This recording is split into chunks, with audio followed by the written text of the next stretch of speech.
디모데전서 6장 5절부터 10절까지 말씀이고요. 우리 한 절씩 교독하도록 하겠습니다. 마음이 부패해지고 진리를 잃어버려 경건을 이익의 방도로 생각하는 자들의 다툼이 일어나느니라.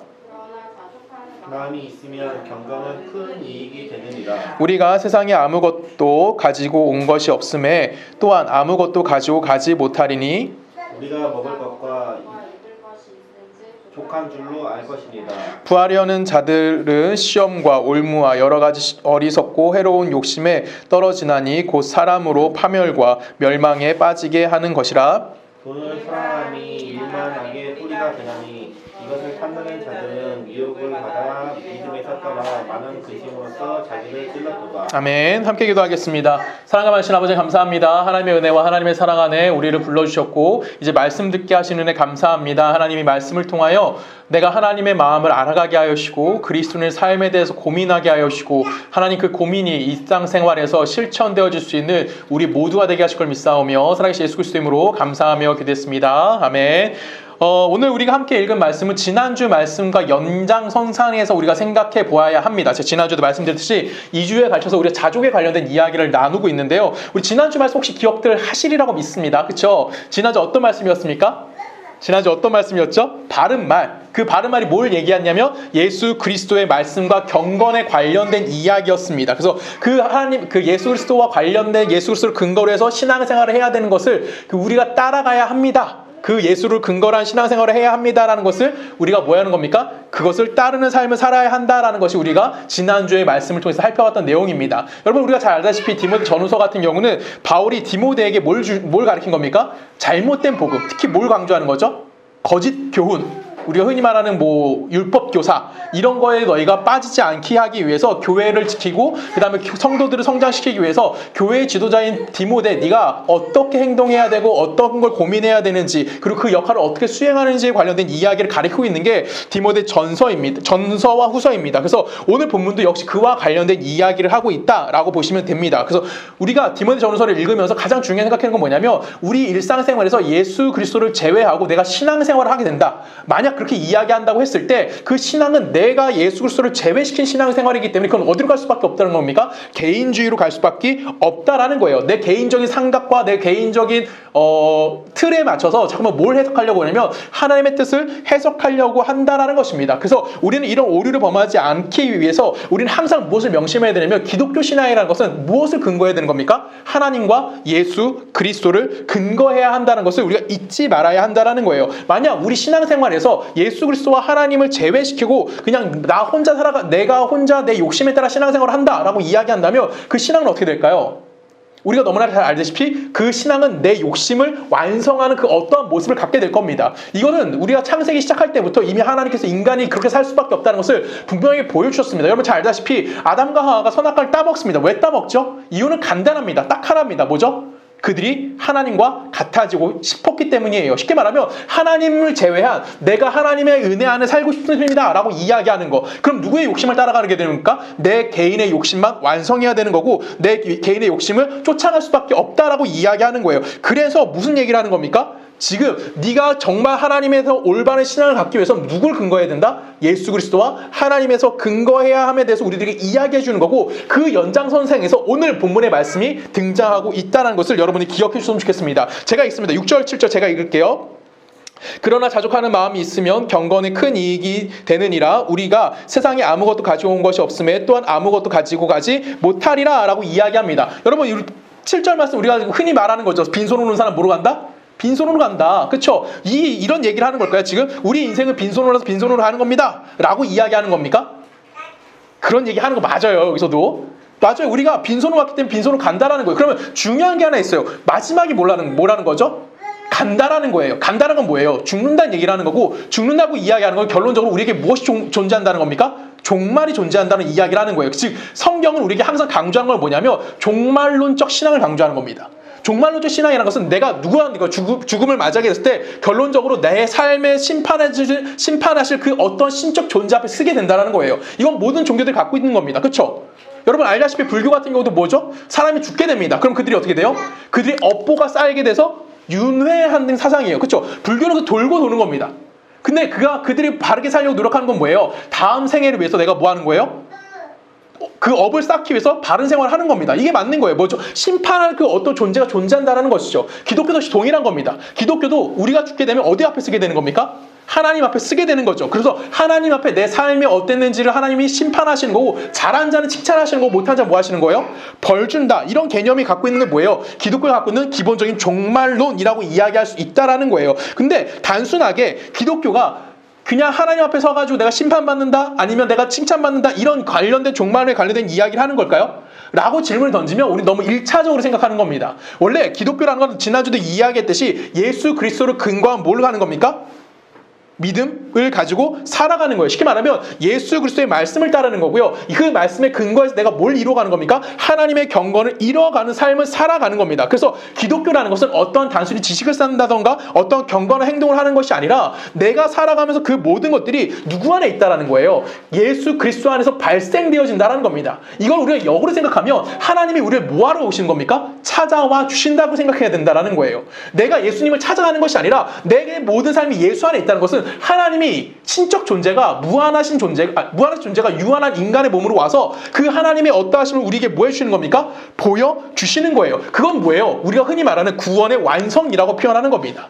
하나님이 우리가 당신이 어떠하시면 우리 안에서 끊임없이 발현해서 끊임없이 우리 삶에서 그것이 드러나게 하는 것은 내가 받은 구원의 목적이 무엇이고 예수 그리스도를 통해서 보여주시는 인간의 인간됨이 무엇인지를 우리의 삶에서 하나님이 드러내기를 원하신다라는 것이죠. 이걸 우리는 뭐라고 표현하냐면 하나님의 열심이다라고 표현하는 겁니다. 그래서 기독교가 이야기하는 종말론적 신앙이라는 것은 어떤 상벌의 개념이 단순히 상벌의 개념이 담긴 것이 아니라 예수 그리스도를 통해서 하나님이 우리 안에서 이루고자 하시는 어떠한 목적이 뭐라는 겁니까? 종말론의 개념이라는 거예요. 그걸 우리가 에베소 말씀을 통해서 한 절씩 교독하면서 한 절씩 그 의미를 좀 살펴보기를 원합니다. 에베소 1장 7절입니다. 한 절씩 교독합니다. 우리는 그리스도 안에서 그의 은혜의 풍성함에 따라 그의 피로 말미암아 속량 곧 죄사함을 받았느니라.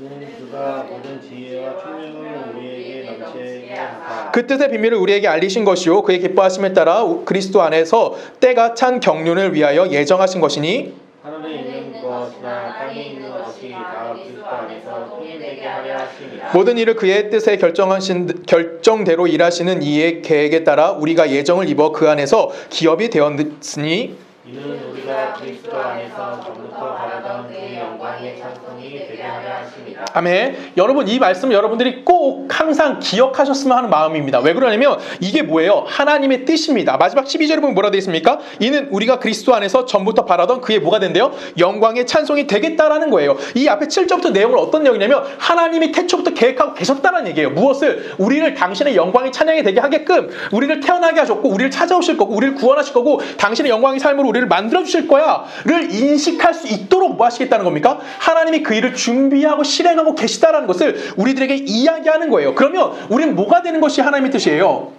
하나님의 영광의 찬송이 되는 것이 하나님의 뜻이라고 우리에게 이야기하는 겁니다. 이것이 뭐예요? 진짜 신앙이라는 거예요. 신앙은 이 싸움을 하는 겁니다. 내가 얼마나 잘 먹고 못 사냐, 내가 얼마나 행복하고 행복하지 않냐, 이런 싸움을 하는 것이 아니라 내가 이 세상에 살고 있다가 이제는 내가 하나님의 백성으로 하나님의 영광이 찬양이 되냐 그렇지 못하냐라는 거예요. 쉽게 생각하면 내가 하나님이 누군지 이해할 수 있느냐, 하나님이 우리를 위해서 어떤 목적을 갖고 계시고 또한 그것을 그 내용이 무엇인지 네가 이해하고 있느냐, 이 이야기를 하는 겁니다. 그래서 그 이야기를 이해하는 것, 그걸 알아가는 것, 그것이 무엇이라고 얘기하는 겁니까? 신앙이다라고 이야기하는 거예요. 그러면 이것을 알아가기 위해서 세상적인 그 어떤 것이 도움이 될 수 있을까요? 될 수 있지 않을까요? 당연히 도움이 되지 않는다라는 겁니다. 무엇만 도움이 될 수 있다는 거예요? 예수 그리스도의 말씀과 경건을 따르는 것만 내가 하나님의 영광이 찬양이 되는데 도움이 되는 거고요. 그러면 그걸 누가 인도하시겠다는 겁니까? 하나님이 그 삶으로 우리를 이끌어 가고 계시다라는 거예요. 그것이 오늘 본문에 이어서 우리가 이해해봐야 되는 내용입니다. 우리 8절부터 다시 한번 읽습니다. 한 절씩 교독하도록 할게요. 8절부터 10절까지 교독합니다. 우리가 먹을 것과 입을 것이 있은즉 족한 줄로 알 것이니라. 구하려 하는 자들은 시험과 유모와 어려움과 새로운 욕심에 떨어지나니 곧 사람으로 파멸과 멸망에 빠지게 하는 것이라. 돈을 사랑하면 일만하게 뿌리가 되나니 이것을 탐내는 자들은 미혹을 받아 믿음에서 떠나 많은 근심으로써 자기를 찔렀도다라고 이야기합니다. 여러분 10절 돈을 사랑하는 것이 일만하게 악이 된대요. 그러면 돈을 사랑하는 게 죄입니까? 죄가 아닙니까? 죄예요. 죄인 것처럼 보이죠. 근데 단순하게 돈을 쫓아가라, 그것이 문제다라고 이야기하는 것이 아니에요. 여기서 강조하는 건 뭘까요? 돈을 사랑한다라고 이야기했을 때 돈을 사랑한다는 것은 돈을 내가 쫓아가는 것이 아니라 돈을 갖고, 쉽게 말하면 세상의 힘을 갖고 뭐 하는 거예요? 만들어질 수 있는 세상의 것을 쫓아가는 것에 대해서 이야기하는 겁니다. 단순히 돈을 사랑하는 죄라고 이야기하는 것이 아니라 돈 자체의 악함에 대해서 이야기하는 아니라 돈으로 할 수 있는 그 모든 것들을 사랑하지 말라라고 이야기하는 거예요. 왜 그런 말씀을 하시는 걸까요? 이것이 내가 돈으로 할 수 있는 것, 세상적으로 할 수 있는 거예요. 이것이 하나님을 아는 것과 하나님이 목적하시는 것과 하나님의 뜻을 이루는 것을 가능하게 합니까? 불가능하게 합니까? 불가능하게 하기 때문에 그렇다라는 겁니다. 그래서 바울이 이렇게 고백하는 거예요. 빌립보서 4장 13절 여러분 뭐라고 고백합니까? 내가 능력 주신 자 안에서 내가 모든 것을 할 수 있느니라고 이야기해요. 여러분 이 상황은 어떤 상황입니까? 바울이 지금 로마 감옥에 갇혀서 언제 교성을 당할지 모르고 있는 상황이에요. 내가 죽음의 눈앞에 있는 상황에서 바울이 지금 뭐라고 얘기하고 있어요? 내게 능력 주시는 자에서 내가 모든 것을 할 수 있습니다 라고 이야기하는 거예요. 그러면 여기서 말하는 모든 것이라는 것은 세상에서 말하는 모든 것이 될까요? 돈을 가지고 내가 할 수 있는 그 어떤 모든 것에 관련된 이야기라는 걸까요? 그렇지 않다라는 거예요. 무엇을 얘기하는 겁니까? 예수 그리스도 안에서 이룰 수 있는 그 모든 것을 내가 할 수 있다라는 거예요. 어디서? 내가 죽음의 문 앞에서 그것을 할 수 있다라는 겁니다. 지금 바울이 말하는 이 모든 것은 세상적인 그 모든 것이 아니라 그것을 뛰어넘는, 뭘 얘기하는 겁니까?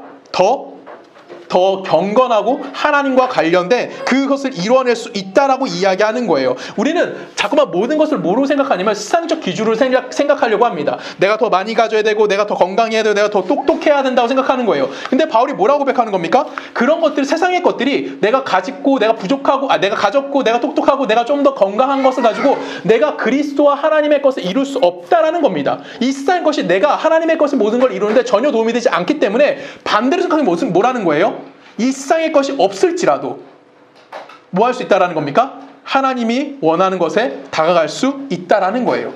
내가 세상적인 기준을 많이 갖고 있다고 해서 신앙적인 성장이 이루어지는 것이 아니고요. 내가 세상적으로 좀 부족하다고 할지라도 신앙의 어떠한 방해도 받지 않는다라고 이야기하는 겁니다. 그것이 지금 누구의 상황인 거예요? 바울의 상황인 거예요. 바울은 지식이 뛰어났고요. 바울은 놀라운 재물이 많았던 사람이었습니다. 그럼에도 불구하고 그가 지식도 빼앗기게 되고 가진 모든 재력도 뺏기게 돼요. 그럼에도 불구하고 바울이 지금 뭐라고 얘기하는 겁니까? 내게 능력 주시는 자 안에서 내가 모든 것을 하겠다. 이것은 그 세상의 어떤 것들도 내가 하나님의 것을 닮아가는데 방해되는 것이 있다 없다, 존재하지 않는다라고 고백하는 거예요. 이해가시죠? 지금 바울이 그런 얘기를 하는 거예요. 근데 우리는 어떻습니까?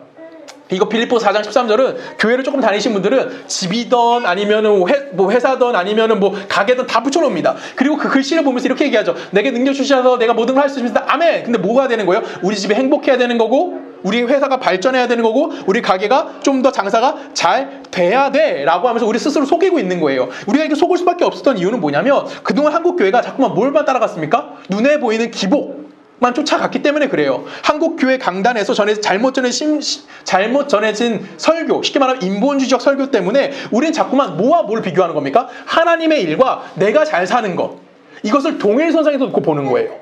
그래서 우리는 끊임없이 뭐 말하는 겁니까? 속고 있는 거예요. 내가 건강해야지 하나님의 은혜다. 내가 아프면 은혜가 아니라고 생각하는 거죠. 내가 잘 살아야지 하나님의 은혜다. 내가 가난하게 살면 하나님의 은혜가 없다라고 생각하는 거예요. 이것은 우리가 지금 뭘 하고 있는 거예요? 세속주의에 빠져서 거기에 속아 넘어가고 있는 모습을 보이고 있다는 겁니다. 고린도전서 2장에 가면 바울이 이렇게 고백합니다. 우리 한 절씩 교독해 볼까요? 고린도전서 2장 1절부터 읽습니다. 형제들아, 내가 너희에게 나아가 하나님의 증거를 전할 때에 말과 지혜의 아름다운 것으로 아니하였나니 내가 너희 중에서 예수 그리스도와 그가 십자가에 못 박히신 것 외에는 아무것도 알지 아니하기로 작정하였습니다. 내가 너희 가운데 거할 때에 약하고 두려워하고 심히 떨었노라. 내 말과 내 증거니 설득력 있는 지혜의 말로 하지 아니하고 다만 성령의 나타나심과 능력으로 하여 너희 믿음의 사람이 지혜에 있지 아니하고 다만 하나님의 능력에 있게 하려 하였느니라 라고 합니다. 지금 바울이 3절에서 뭐라고 고백합니까? 내가 너희 가운데 거할 때 약하고 두려워하고 심히 뭐했다? 떨었다라고 이야기해요. 우리는 바울을 어떤 사람이 생각하냐면 매우 능력이 많은 사람이라고 생각을 합니다. 근데 바울은 스스로 뭐라고 하고 있습니까? 3절에서 방금 우리가 3절 다시 읽었던 것처럼 두려워했다라는 거예요. 누구 앞에 쓰는 거? 사람들 앞에 서가지고 내가 말할 때 두려워했다라는 거예요. 왜 두려웠을까요? 바울은 자기의 지혜를 가지고 복음을 전했던 것이 아니에요. 뭘 갖고 전했다는 겁니까? 뭘 갖고 전한 거죠? 성령의 인도하심에 따라 전했다라는 거예요. 내 능력으로 복음을 전한 것이 아니라 하나님이 나를 들어서 당신의 능력으로 뭐 했다는 거예요? 나를 사용했다라는 거예요. 하나님이 사람을 사용한다는 것은 어떤 의미겠냐면 모세 손에 들렸던 지팡이를 생각하면 쉽습니다. 우리 출애굽기 다시 한번 읽어볼게요. 출애굽기 제가 읽습니다. 14장에 보면 이렇게 표현합니다. 여호와께서 모세에게 이르시되 너는 어찌하여 내게 부르짖느냐? 이스라엘 자손에게 명하여 앞으로 나아가게 하고 지팡이를 들고 손을 바다 위로 내밀어 그것이 갈라지게 하라. 이스라엘 자손이 바다 가운데서 마른 땅에 행하리라 라고 이야기합니다. 지금 모세 손에 들려있는 지팡이가 그 홍해를 가른 겁니까? 아니면 하나님의 홍해를 가른 겁니까? 하나님의 홍해를 가른 겁니다. 우리는 쉽게 이야기할 수 있어요. 우리는 너무나 쉽게 하나님이 일을 하셨습니다라고 이야기합니다. 그럼 이 기적은 모세가 행한 거예요? 하나님이 행한 거예요? 하나님이 행한 겁니다. 이건 너무나 우리가 쉽게 당연하게 답을 구할 수 있는 거예요. 그러면 모세 손에 집혀있는 지팡이를 하나님께서 뭐 하신 겁니까? 사용하셨다라는 거예요. 이걸 잘 생각하셔야 되는 겁니다. 자, 모세가 이스라엘 백성들을 구하기 위해서 애굽으로 돌아갑니다. 그리고 애굽에 돌아가서 몇 가지 재앙을 내리면 10가지 재앙을 내리는데 이 10가지 재앙 중에서 한 6가지인가가 다 모세의 지팡이를 통해서 이루어지게 돼요. 여러분, 하나님께서 모세의 지팡이를 통해서 끊임없이 그 일을 행하셨다는 것은 이 기적은 누가 일으키고 있다는 걸 알게 하는 거야? 하나님이 그 일을 일으키고 있다는 것을 이스라엘 사람뿐만 아니라 애굽에 있는 사람들에게도 뭐 하는 겁니까? 알게 해주셨다는 거예요. 즉 하나님의 손에 들려있는 지팡이는 그 일을 누가 하겠다는 걸 끊임없이 반복적으로 우리에게 학습시키는 거야. 하나님이 그 일을 하고 있다는 것을 반복적으로 우리에게 알게 만들어주는 것이 하나님 손에, 사람 손에 들려있는 지팡이라고 이야기할 수 있는 겁니다. 즉 우리들도 살아가면서 누구의 도움을 받는 거예요? 하나님의 도움을 받을 수밖에 없는 거예요. 바울은 지금 누구 손에 붙들려 있다는 겁니까? 하나님 손에 붙들려 있어서 그가 가지고 있는 능력은 없지만 내가 하나님의 능력으로 뭐 하겠다는 겁니까? 이 일을 하겠다라는 거예요. 내가 말을 못해서 너희들 앞에 설 때마다 두려워하고 떨렸지만 성령이 내게 말하게 했어. 뭐만? 십자가의 은혜만 이야기했더니 너희들이 뭘 하겠다는 겁니까? 은혜 받고 지금 이 자리에 와 있다라는 거예요. 그러면 바울이 말을 하긴 했지만 그 말은 누가 사용한 겁니까? 하나님이 사용해서 누구에게 들어간 거예요? 바울 앞에 있는 사람들에게 찾아가 들어가신 겁니다. 누가? 하나님이 가셨다라는 거예요. 바울은 말을 했던 뿐인 거고 그 말을 이용해서 누가 들어갔다는 거야? 하나님이 각 개인에게 들어가서 그 영혼 깊숙이 뭐 했다는 겁니까? 영향을 주었다라고 이야기하는 거예요. 그것이 무엇이 만들어질 수 있다는 거야? 교회가 만들어질 수 있게 되어졌다라고 이야기하는 겁니다. 바울의 능력으로 교회가 이루어진 것이 아니라 하나님이 바울을 사용하셔서 각자 개인에게 찾아가 주심을 통해서 무엇이 이루어지는 거예요? 교회가 만들어질 수 있었다라고 바울이 고백하는 거고요. 바울 역시 뭘 인정하는 겁니까? 나의 능력이 아닌 하나님이 그 일을 행하셨다는 것을 정확히 알고 고백하는 거예요. 그게 4절에서 바울이 이렇게 고백하는 겁니다. 내 말과 내 전도함에 설득력이 있는 지혜의 말로 하지 아니하고 다만 뭐로 했다? 성령의 나타나심과 능력으로 하였다라고 바울이 고백하는 겁니다. 여러분 지금 이 고린도전서를 지금 우리가 읽는데 이 고린도전서 언제 쓰여진 거죠? 바울이 고린도 교회를 개척하고 그 고린도를 떠난 이후에 고린도 교회에 발생한 문제를 바라보고 바울이 쓴 게 뭐예요? 고린도전서예요. 그러면 고린도전서의 내용은 이미 바울이 교회를 개척한 이유가 되는 거죠. 그렇죠? 그러면 사람들이 바울이 말 잘하고 못하는 걸 알았다는 얘기야, 몰랐다는 얘기야? 당연히 알았죠. 그 말 못하는 바울 앞에서 뭐 하는 거야? 사람들이 그 이야기를 듣고 예수를 믿게 됐다니까? 그래서 교회를 만들었다니까? 사람들도 뭐 하는 거야? 바울이 말을 잘 못하는 것을 알고 있었어. 그럼에도 불구하고 하나님이 너희 영혼을 찾아가 주셨고 그 찾아주셨기 때문에 지금 너희들이 뭘 이루고 있었다? 뭘 이룰 수 있다? 교회를 이룰 수 있게 되었다라고 바울이 이야기해 주는 겁니다. 이런 일들은 우리가 신앙의 문제를 생각할 때 하나님이 우리에게 목적하시고 계획하시고 계시다는 것이 그리고 하나님의 뜻과 하나님이 그 뜻을 완성하신다는 것을 뭐라고 얘기하는 겁니까? 하나님의 지혜일 뿐만 아니라 하나님의 방법으로 우리에게 뭐 하시는 거예요? 찾아와 주시는 거고 우리의 시선을 누구에 고정하게 만드는 겁니까? 하나님에게 고정하게 만드는 거예요. 자, 여기서 여러분이 얼마나 하나님께 집중하고 하나님께 고정되는 시간을 갖고 있는지 한번 질문을 해보도록 하겠습니다. 제가 어제 뉴스에 보니까 이재용이 우리나라 유일하게 세계 50위 안에 드는 부자에 들어갔더라고요.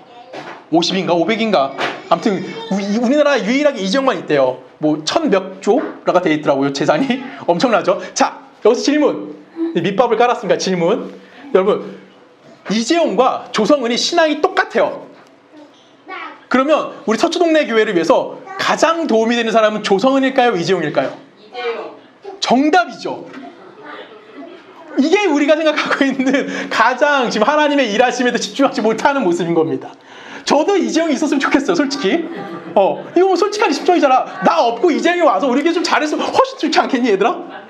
맞는 얘기잖아. 그쵸? 근데 중요한 건 뭐냐면, 그렇게 부자를 하나님이 사용하시는 때 하나님이 일하시는 방법이나, 나처럼 돈이 없고 가난한 사람이 하나님의 일을 하는 거나, 다 누구의 일을 하는 거예요?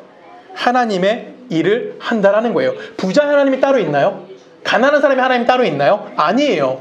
동일한 하나님이시고요. 동일한 하나님의 일하심이다라는 겁니다. 세상의 돈으로 뭘 할 수 없다라는 거예요. 하나님의 일을 할 수가 없다라는 거예요. 만약에 하나님께서 부를 허락해 줬다면 그 부를 가지고 무슨 일을 하는 겁니까? 하나님이 일을 해야 되는 거고요. 내가 가난하다면 가난한 것을 가지고 또 무슨 일을 하는 겁니까? 하나님의 일을 감당해야만 한다라는 거예요. 하지만 세상에서는 가난한 사람들 쳐다봅니까? 쳐다보지도 않습니까? 연말이나 돼야, 명절이나 돼야 가난한 사람들 기억하고 그들에게 뭔가 뭐 이렇게 기부라도 하고 그래요. 근데 그렇지 않을 때는 관심도 없습니다. 근데 여러분, 가난한 사람들이 솔직히 고백해 보세요. 여러분, 가난하다고 칩시다. 정말 너무 가난하게 살아요. 근데 그 사람이 나는 자족해, 나는 만족해 이러면 여러분 보기 좋습니까? 싫습니까? 이상해요. 이게 맞아요. 우리가 자족하는 만약에 너무나 찌질이 가난해가지고 정말 먹을 것도 없는 사람이 나는 만족합니다 이렇게 살면은 그 사람 굉장히 뭐하다고 생각하냐면, 그 생각이 이상하다, 아니면 교만하다, 아니면 되게 뭐라고 표현할까요? 거짓말을 잘하는 사람이라고 생각합니다. 그쵸? 아니면 또 이렇게 생각할 수도 있어요. 가난한 사람인데 그 가난한 사람이 자꾸만 뭐라 그러냐면, 나는 내 삶에 만족합니다 라고 이야기를 한다 라고 한다면 우리는 뭐라고 하죠? 그 사람이 가식한다, 거짓말한다, 이런 식으로 그 사람을 비판한 겁니다. 우리가 그렇게 비판한다는 이유는 딱 하나예요. 우리가 어디에 빠져 있다는 얘기입니까? 세속성에 빠져 있다라는 거예요. 세속성으로 우리는 자꾸만 누굴 평가하려고 그러면 하나님의 일하심을 평가하려고 합니다. 하나님 방법에 대한 이해를 가지려고 하지 않고요. 우리가 가지고 있는 세상의 기준, 우리가 가지고 있는 세속성을 가지고 무엇을 판단하려고 하냐면 하나님의 일하심을 판단하는 거예요. 그래서 그리스도인들은 뭐와 싸워야 되는 겁니까? 이런 세속성과 끊임없이 싸우는 삶을 사는 것이 뭐예요? 성도의 삶이라고 우리들에게 이야기해 주는 거예요. 8절에 보면 이렇게 표현합니다. 우리가 먹을 것과 입을 것이 있은즉 족한 줄 알 것이니라. 여러분, 자족하라는 얘기를 하는 거죠. 야, 그러면 내가 먹고 살만하면 만족하면 살면 되겠다, 이렇게 얘기하는 걸까요? 단순히 이런 얘기하는 것이 아니에요. 여러분, 좀 길지만 같이 읽어보기 원합니다. 우리 마태복음 갑니다. 24절부터 우리 마지막 34절까지 한 절씩 교독하면서 읽습니다. 한 사람이 두 주인을 섬기지 못하려니 혹 이를 미워하고 저를 사랑하거나 혹 이를 중히 여기고 저를 경히 여김이라. 너희가 하나님과 재물을 겸하여 섬기지 못하느니라. 그러므로 내가 너희에게 이르노니 목숨을 위하여 무엇을 먹을까, 무엇을 마실까, 몸을 위하여 무엇을 입을까 염려하지 말라. 목숨이 육신보다 중요하지 아니하며 몸이 의복보다 중요하지 아니하냐. 공중의 새를 보라. 심지도 않고 거두지도 않고 창고에 들이지도 아니하되 너희 하늘 아버지께서 기르시나니 너희는 이것들보다 귀하지 아니하냐. 너희 중에 누가 염려함으로 굵기를 한 자리라도 더 있겠느냐. 또 너희가 어찌 의복을 위하여 염려하느냐. 들의 백합화가 어떻게 자라는가 생각하여 보라. 수고도 아니하고 길쌈도 아니하느니라. 그러나 내가 너희에게 말하노니 솔로몬의 여든 영광으로도 이룬 것이 이 꽃 하나만 갖지 못하였느니라. 오늘 있다가 내일 아궁이에 던져지는 들풀도 하나님이 이렇게 입히시거든 하물며 너희일까 보느냐. 믿음이 적은 자들아. 그러므로 염려하여 이르기를 무엇을 먹을까, 무엇을 마실까, 무엇을 입을까 하지 말라. 이는 다 이방인들이 구하는 것이라. 너희 하늘 아버지께서 이 모든 것을 너희에게 있어야 할 줄을 아시느니라. 그런즉 너희는 먼저 그의 나라와 그의 의를 구하라. 그리하면 이 모든 것을 너희에게 더하시리라. 자, 우선 여기까지만 읽을게요. 자, 디모데전서 지금 6장 8절에서 우리가 입을 것 있고 먹을 것 있어. 그러면 너희도 뭐 하는지 알라고? 족한 줄 알라라는 말씀을 마태복음 6장 말씀과 함께 우리가 연결해 생각해 보면 예수님을 뭐 하는 겁니까? 지금 예수님이 뭘 하고 있어요?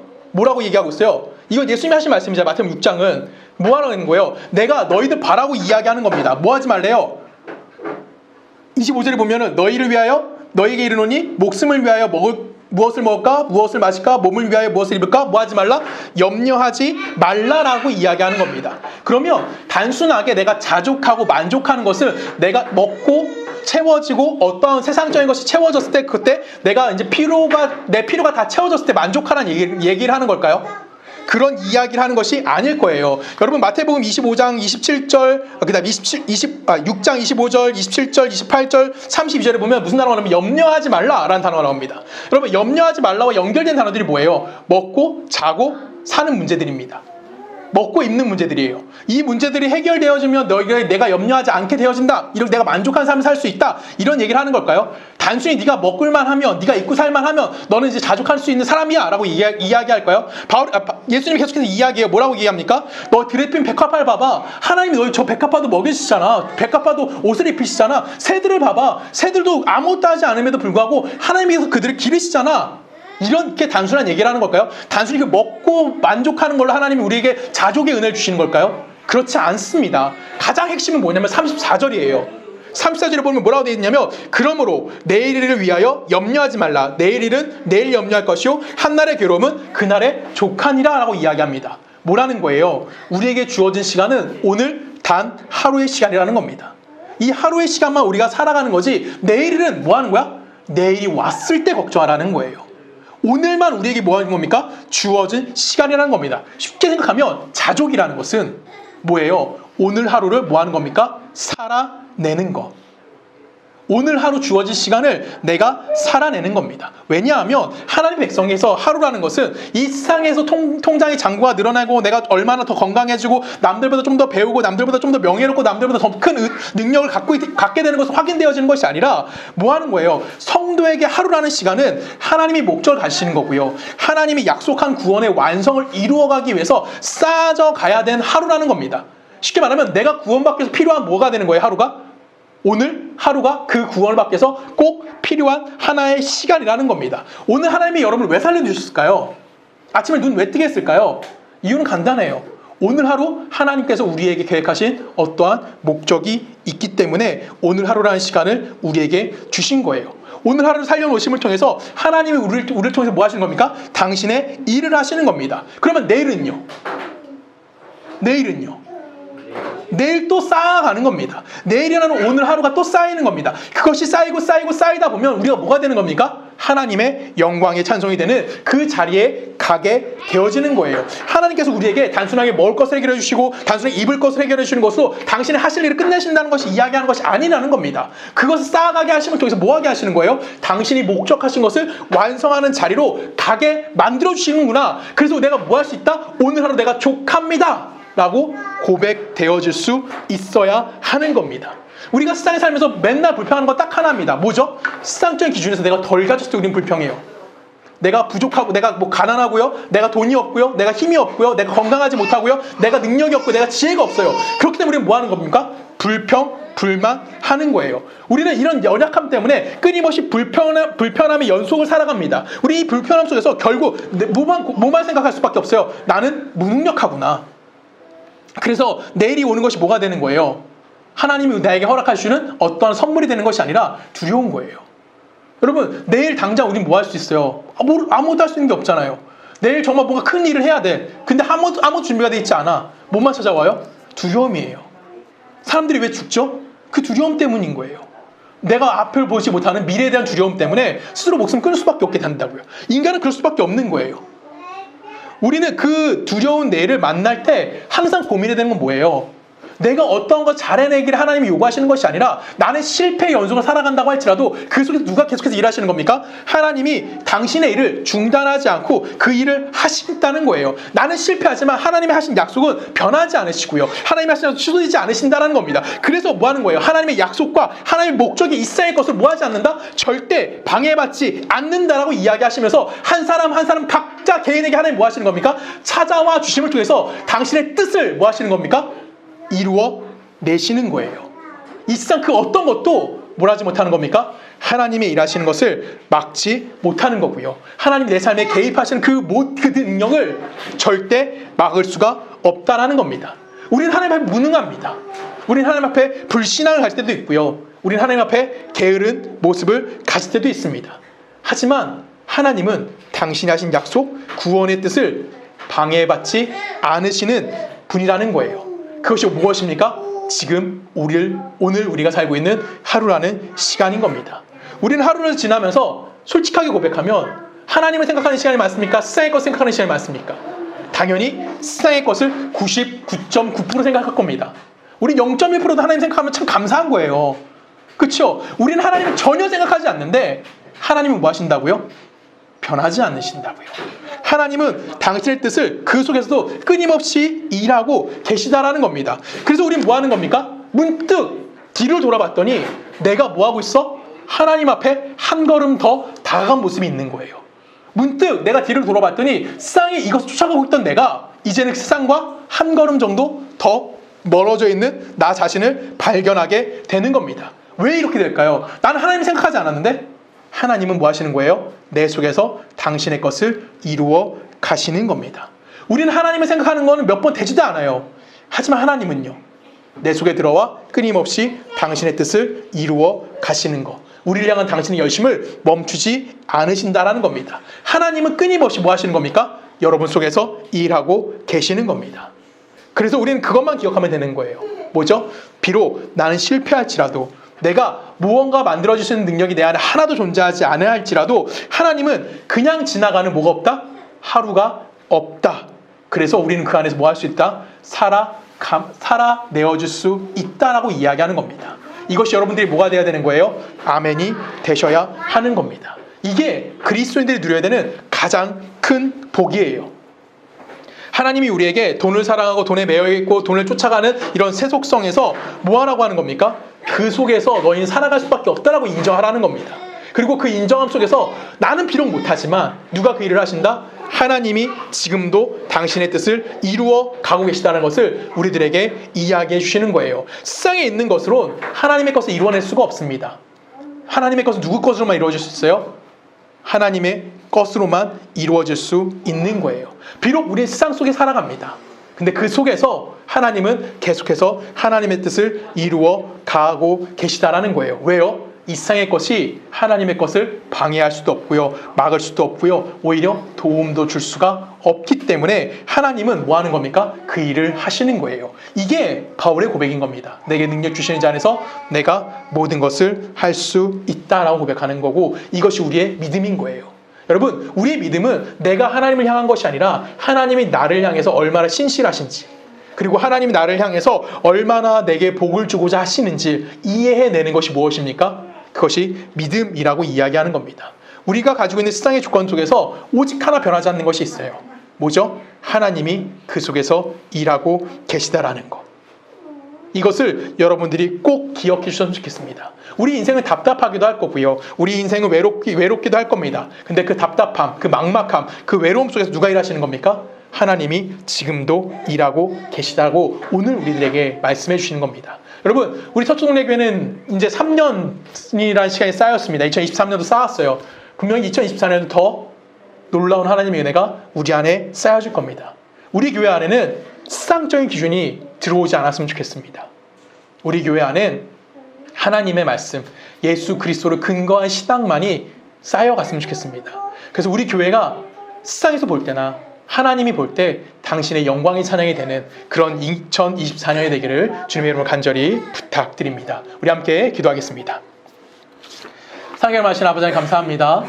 하나님의 은혜와 하나님의 사랑 안에 2023년 마지막 예배를 주님께 드립니다. 하나님, 2023년 마지막 우리에게 자족하라고 하십니다. 하나님, 이 자족은 내가 넉넉하고 내가 만족을 누리기 때문에 자족이 아니라 오늘 하루 하나님이 당신의 뜻을 내 삶 가운데 이루어 가시기 때문에 만족할 수 있는 시간인 겁니다.